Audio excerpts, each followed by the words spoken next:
Hi everyone, welcome to How Can I Help My Child to Print Part 3, Making Sense of Lines and Spacing.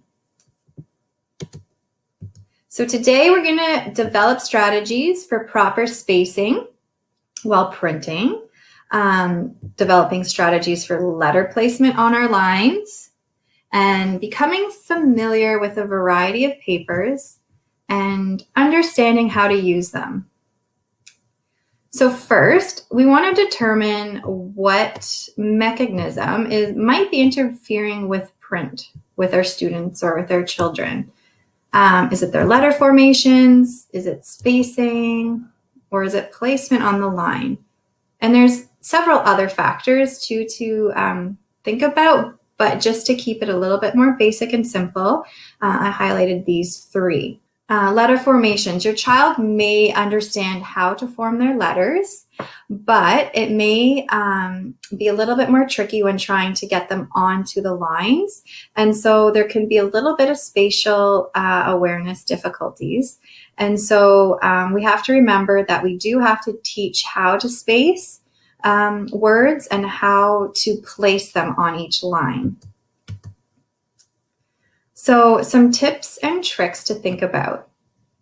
And as an aside, if you do have any concerns with your child in terms of being able to print on a line or being able to space, I do suggest that you just get an up-to-date eye examination just to make sure to rule out any underlying visual challenges that they may have.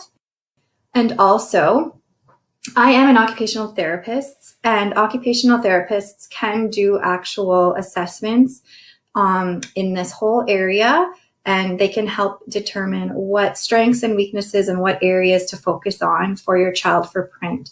So keep that in mind. These are going to be tips and tricks, but if you do have, if it becomes overwhelming and you don't know what to do, there are professionals out there that can really help and assist you. Okay, so first off, are we having trouble with judging how much space to leave between words? So again, kids have to be taught how to space. It's not naturally going to come to them. And so here are a few fun ways to do so. So I think one of the most common ways is to use our index finger, and after each word, they're going to place their index finger so that they're going to leave that space. So it cues them tactilely and visually that they have to leave that space. To add another dimension to it, you can use washable marker, or a stamp pad and stamp their little index finger. So when they actually lift up off their paper, that there's going to be a little visual mark there, so they know that they can't actually go there. Another cute example is making a little space buddy with a popsicle stick. So this resource I had found, and there I will share with you at the last slide. There will be a link, and to be able to make your own space buddies. So a link, she has all these little space buddies available to print, and then you can cut them off and put them on your popsicle stick. So spaceman, space girl, space boy, space woman, space person, whatever you'd like to term it as. So basically, after every word, you're going to use him or her, this person, to add your space. And you can make up this story that a friendly spaceman has come to Earth and is going to help you write. When spacing is consistent, the spaceman can go back up to their home planet. So this is just a cute little visual that you can have and play with. And even if you had your child help make it, that might add another motivator to actually want to use it. And you don't have to use the templates. You can make your own design. You can make it anything you really actually want. It doesn't have to be space related, or whatever's motivating for them. And then anything that you can think of that you can stick between a word. So anything that you might have on hand at home, like an eraser, like one of those Post-it note strips. You can use, they have stamp markers. They have like little shapes like stars or hearts, but you can also just use a regular marker and put a dot between the words. You can use foods such as like M&Ms or Cheerios, stickers, bingo chips, etc. Like whatever you kind of have on hand and whatever is kind of maybe motivating for your child and maybe easiest for them to manipulate and for you to work with. So if we're having trouble with judging spaces between words and letters, because you have to remember that when you write a word, you're leaving a little bit of space between each letter so that it comes across legibly. So if you leave too much spaces between letters in a word, it stretches the word out, if you can visualize that. And then it's hard to really to see what word they're actually trying to write, because it just becomes a bunch of letters with spaces. So to help tackle that, there's this little spaghetti and meatball strategy. Spaghetti helps with the spacing between the lines, between the letters, and meatballs will help with the spacing between the words. And you can use wiki sticks for both of that. If you don't know what wiki sticks are, they are like this kind of like waxy strip. It really feels like wax and they're flexible. I think wiki sticks is like one of the brands, but like I have, here mine aren't called wiki sticks. They're waxy sticks. So they're very similar product, and I'm sure they can be found in a variety of areas, and I think even online like Amazon or something like that you should be able to find them. So you can use this for your spaghetti. You can also obviously use real spaghetti too, like dry spaghetti. For the meatball, you can take one of your wiki sticks if you have them and then just smush it up. So this was a wiki stick, and I just smushed it up into a little ball. And you can use Play-Doh or like a little eraser end, whatever you kind of have available. If you're not going to be getting those wiki sticks, you can use what you have in your house. So for example, I'm going to try to give you a visual with how to go ahead and use them. All right, so I'll try my best to show you how to do this. Just bear with me, I'm printing upside down, so it might be a little bit more difficult. So you'll have your spaghetti and your meatballs, okay? So you write I'm just gonna start down here just because it's easier. So okay, and I'll use my meatball. And then I'll write my next word, C, and then I'll have my spaghetti, and that goes in there, A, and so you can see it's not perfect because it's a little bit more hard to show you guys on here. And I hope my letters are right for you guys. C.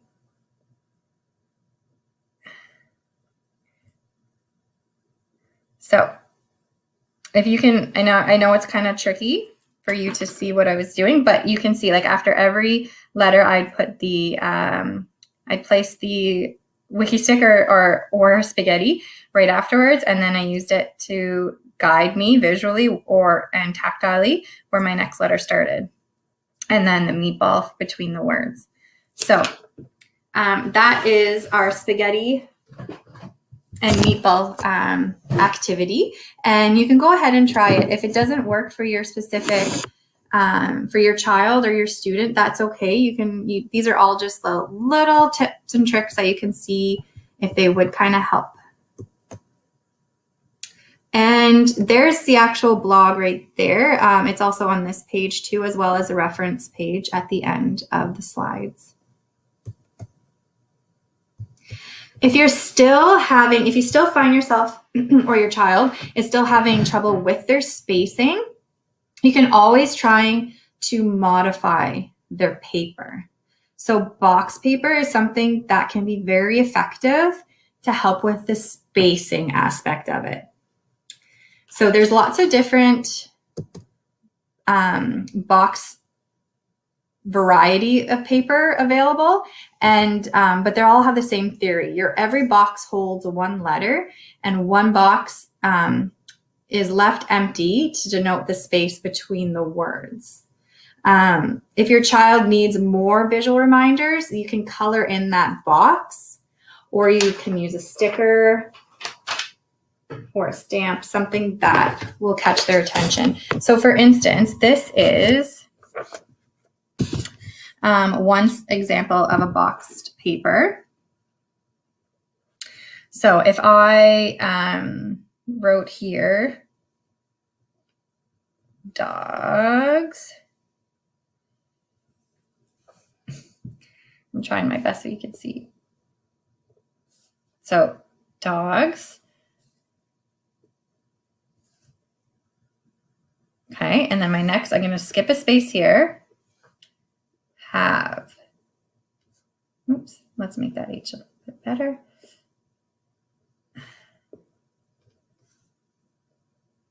Okay, so every letter is in its box, and every space we'll put a here so you can, another space, and every between each word has a nice box space. And again, if they need to, they can color it in. You can stick a sticker there or whatever as they're going through. So to really make it clear that they're not going to be putting any letters in those spaces. And then at least you're going to be able to recognize words, and they're not going to be crammed together or very spaced out.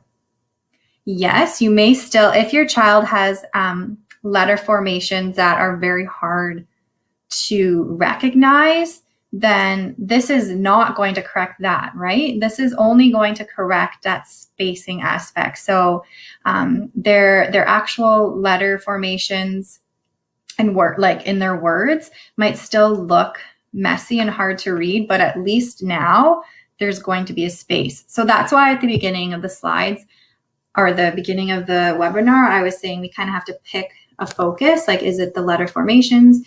Is it their spacing? Is it their letter placement? So this really, like this box paper is really helpful for the spacing. Now, that being said, there are a variety of box papers there. Like this one, a colleague of mine had made. It's just simply a lot of boxes. These ones are smaller, and it has the name up here, and it has space for a child to draw something to. So it really depends on the activity that you want to do with them. But there are papers too that kind of mix both spacing and letter placement. So I don't know if you can see that, but there are, there we go. So there is like that middle dashed line in there, and there's one at the bottom, very bottom too. So those are visually going to help with the letter placement now, right? So they can actually see. I'm going to just quickly write the same thing here. So you can see that this one, you're actually able to work a little bit on that placement a little bit better because they have that visual with the highlight and with the little dash lines, but it's still the same emphasis, like you're putting one letter per box and you're leaving one space, right, between each word. And so any type of these papers, you can, like I said, you can try to make them yourself. I know graph paper is, something that is commonly purchased. Or available, I should say, in stores. But with graph paper, it could get a little bit visually overwhelming because there's no breaks, there's no spaces, and there's no breaks to where the actual letters are going to go. And so sometimes what I do with graph paper is I would just kind of like highlight the whole line that they're going to be writing in, and then skip a few lines and then highlight the next line, because here it is. Sorry guys, I was looking for it, because really and truly it might become less visually confusing if you kind of give them a guidance.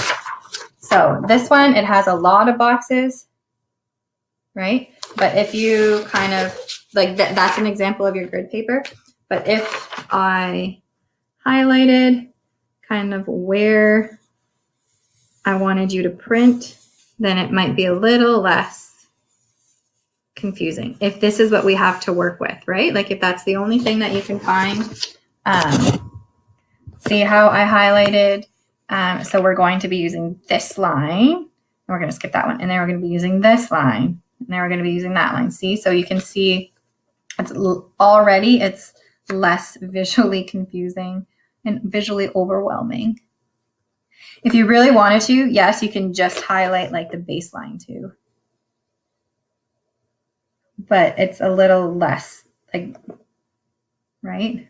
And maybe I would skip a few more. Ooh. But I find that highlighting the whole, highlighting the whole section, it works a little bit better. Okay, so then next, if you have trouble with placing words on the lines, you kind of want to reinforce the concepts of the whole sizing. So your talls, your smalls, and your diggers. And I did talk about that in part 2. So you can, if you want a refresher, you can go ahead and watch that after this one. Or if you haven't seen it, go ahead and I'll give you a little bit more detail. So with our small, talls, and diggers, for instance, so those are all our smalls. So A, C, E, right? All of those. And these are our talls. And then these are our diggers. So even just going over on a simple or on a piece of paper, how those letters all are placed on the line, you can just even practice. Let's do smalls today. And you can, this particular paper has a lot of visual cues on it. Okay. So it has your airplane for talls, your car for smalls, and your submarines for your diggers. Okay. So that also helps visually grab their attention. And if you talk about it so that they kind of know a little bit better about placement. And this is the example of using picture themes. So that was one. You can use a house. So you can have, a big house right here. You can have your attic, your main floor, and your basement. You can have earth. Here's one of these ones where you have, I don't know if you can see it, but this is like the sun and the clouds. And this is like the flower, like the grass. And sometimes there's even like another line that will go under there, like for the roots of the flower. This particular one doesn't have it. But those are all like visuals. Those are all ideas that you can use. And you can take existing papers and just draw something yourself on the sides, just like these were, right? Like you can just make your own up. And to find paper like this, like,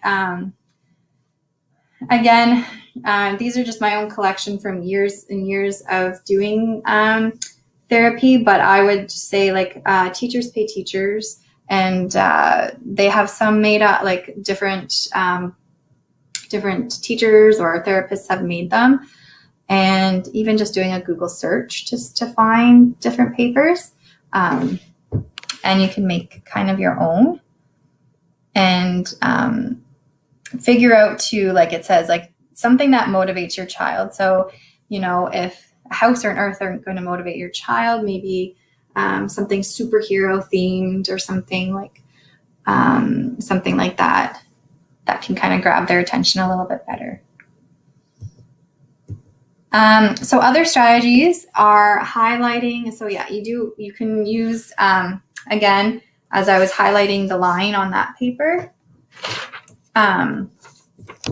you can try highlighting the line. So this is regular paper, and sometimes what happens is that like children don't have enough fine motor control to sit their letters properly and to fit them, like because these are small lines, right?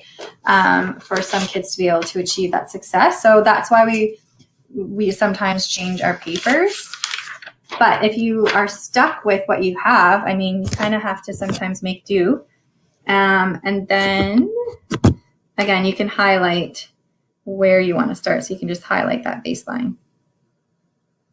So visually they can see. And then again, I always would kind of skip spaces. So give them a little bit more room to play. And again, it's kind of tricky to see, but yeah, so you're just highlighting the baseline, and that gives them a visual as to where to start.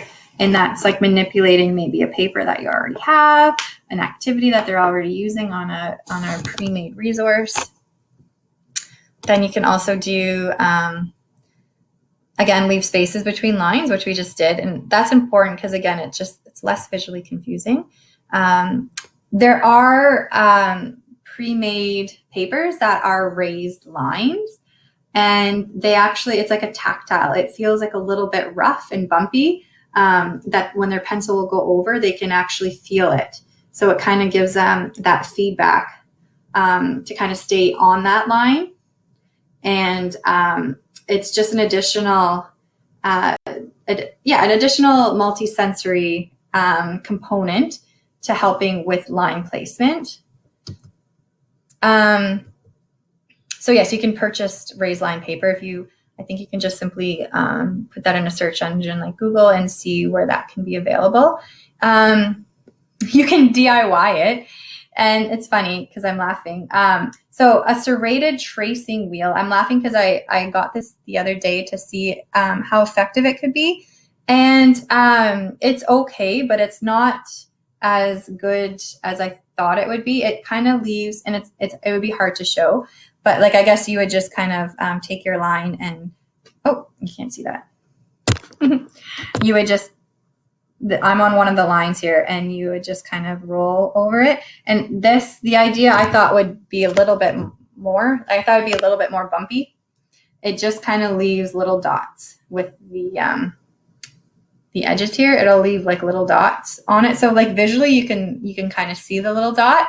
It's not too tactile, but I guess it does leave a little bit of a visual cue.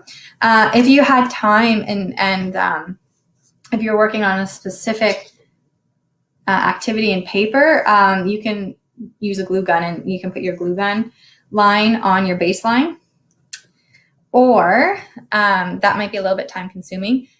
Here's your wiki sticks again, and you can simply put that on. You can attach it to your paper. I'm not sure how well this is going to stay there, but it's pretty sticky. If your paper was on a flat surface, it would definitely stay. But you can use that, and that can be your line. I mean, sometimes when you use glue guns and when you use like this, like your digger letters, they'll have to kind of like go over that big bump, but it might give them a little extra feedback. But yeah, so that one, and then you can just simply remove it when you're done. So that's a little bit easier than the glue gun.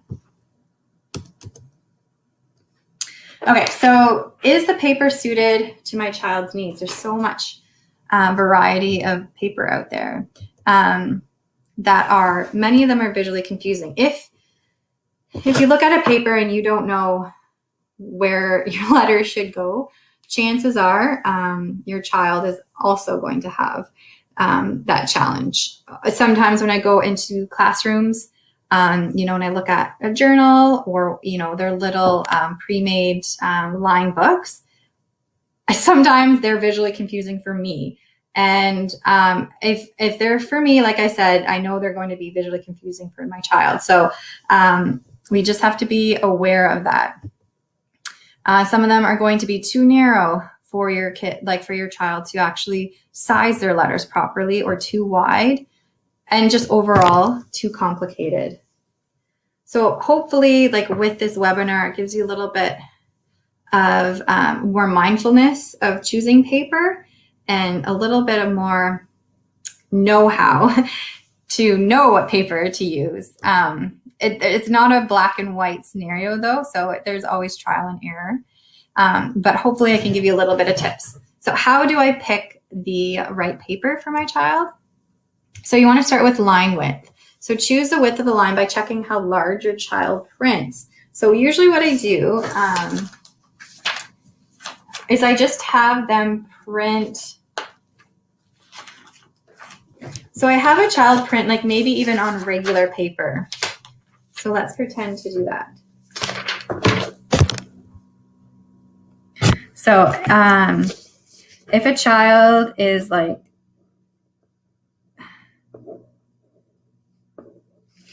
okay, so if they did that, and I mean, it was pretty consistently that size, like all of the work that they were doing, then I have a variety, like these are just samples of the triple line. I have a variety of sizes that I would look at and choose. So I think this is the biggest one I have right now.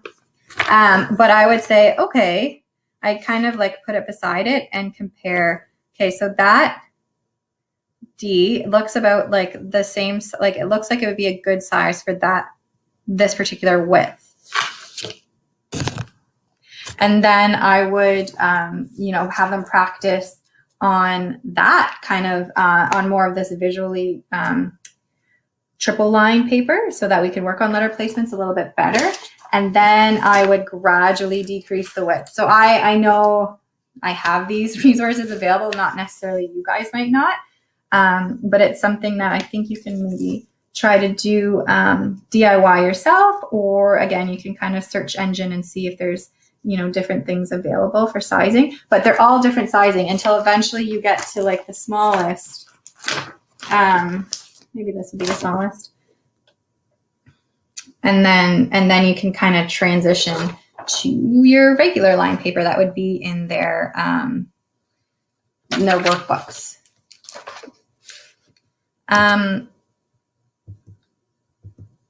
So yes, there's a whole bunch of different types of paper too, and how do you know which ones to use?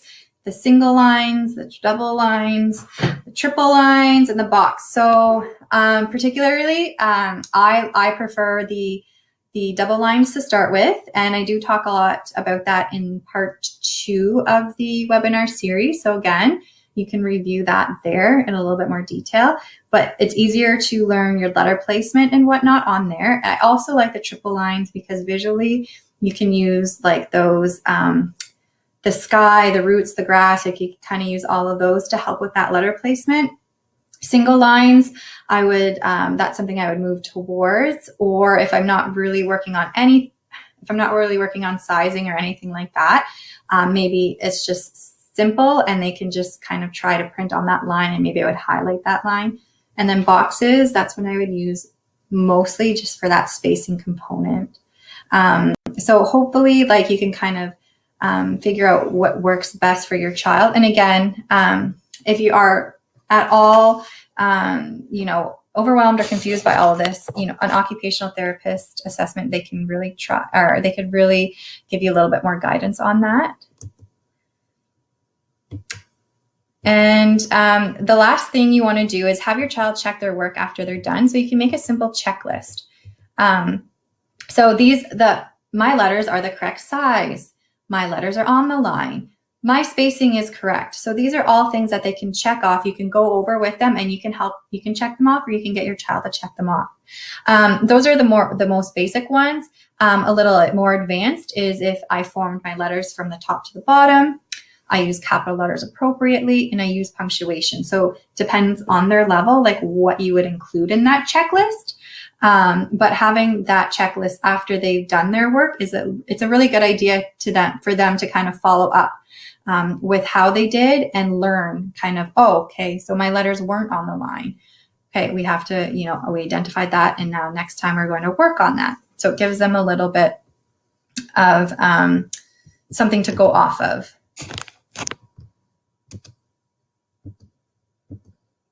And that was our presentation. So I hope I didn't confuse you guys, and that you were able to take what you needed out of this workshop to be able to help your little printers succeed. Don't hesitate to contact me though, okay? So if you do have any other questions, I am going to be answering, I have been, and I will continue to answer as much as I can during this live presentation. But if you don't catch the live and you're on replay, or later on you have a question, my contact information is there, my email. I also have a website and a Facebook. So please feel free to connect with me at any of those platforms. And thank you very much for your participation.